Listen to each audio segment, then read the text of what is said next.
So this is the Tower of London. We'll get to the actual old tower eventually, but this part here is again along the wall, external walls. You can see arrow slits and crenellations a little bit better from here. The whole structure was built originally by William the Conqueror, or William the Bastard.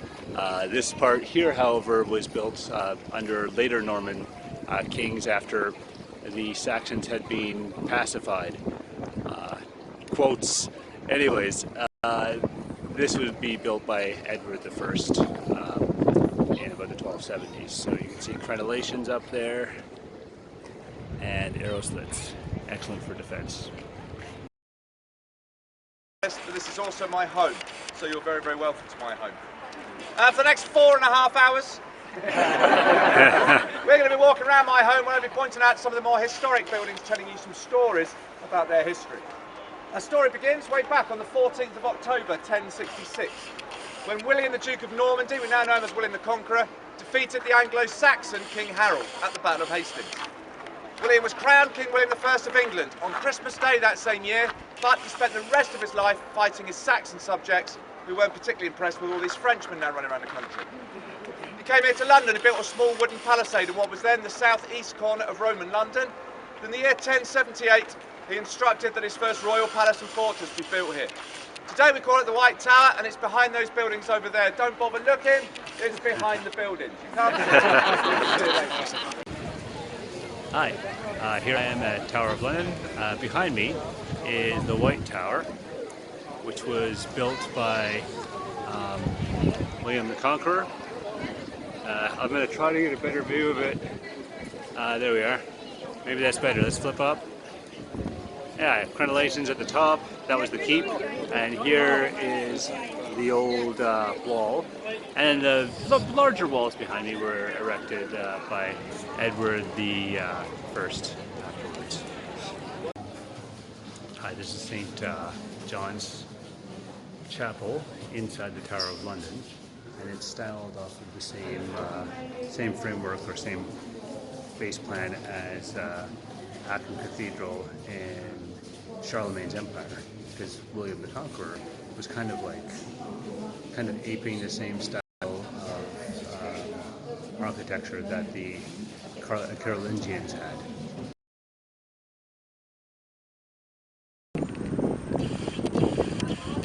Here we are on Castle Rock. This is Stirling Castle. Castle that was built on an old volcanic formation, and this area controls the two lowlands on either side, making it a natural location for a fortification to control anybody going from the highlands to the lowlands. There are rumors or stories that Agricola, the Roman general, set up a fortress here back when the Romans crossed north of Hadrian's Wall. Later, there was a medieval fortress here. Some even say that King Arthur had his round table here, though others believe that was more likely in Wales. In any case, it's in a beautiful location. If we turn a little bit, there's hills off to the side, and of course, the statue of William Wallace, freedom fighter for the Scots. Hi, this is another historic castle. This is a castle called Stirling Castle. It was built by the Stuarts, Bruces. I should probably get the date when that was built. I'm going to edit that in right here.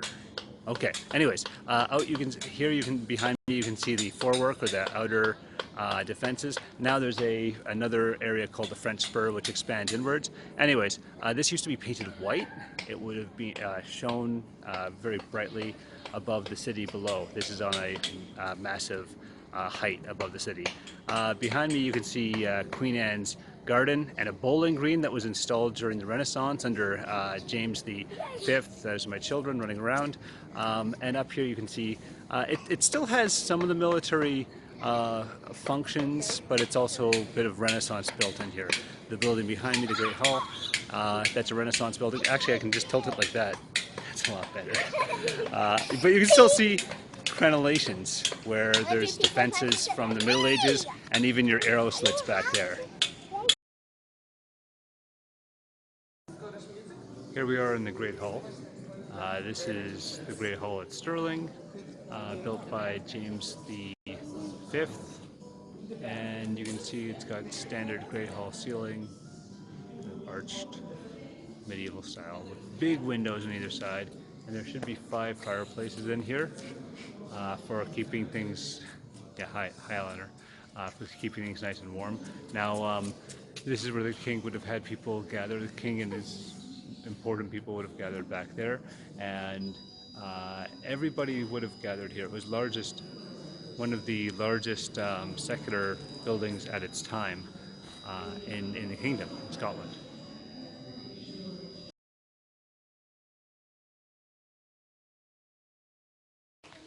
Hi, here I am at another castle. Behind me is Dunvegan Castle. This is a castle that's been occupied by the MacLeod clan since, well, for 800 years. Do math. Anyways, behind me you can see a fusion of different architectural styles. You have still at the entrance there. Maybe I'll put an arrow in for animations, but you can see some crenellations still, so the old style of castle building that we saw with, say, the Tower of London. But the difference here is a lot of this is developed during the 1800s, 1850s. It's mostly, there's a lot of Victorian elements. That being said, parts of the castle have existed since the roughly 1500s. So we'll try to catch some of that.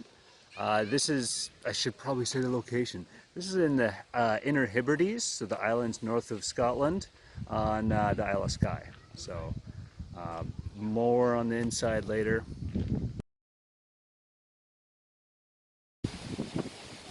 Here we are at Dunvegan again. It's a castle that's on the coast, which means it's got some stunning views. And behind me, you can see the old remains of the battlements up here. I'll edit in some arrows showing that. But anyways, they're the battlements, and those would have been older remains. Most of the castle now is like 1800s and Victorian.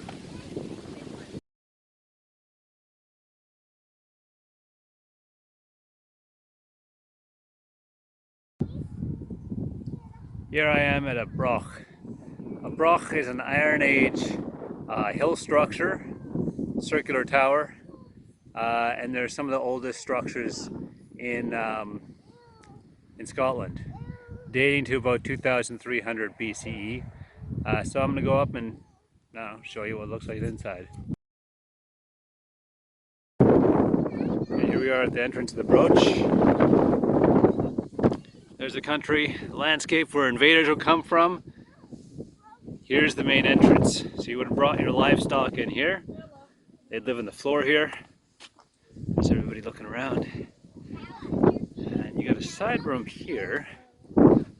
This is where you would have taken your stairs to go up to the next level.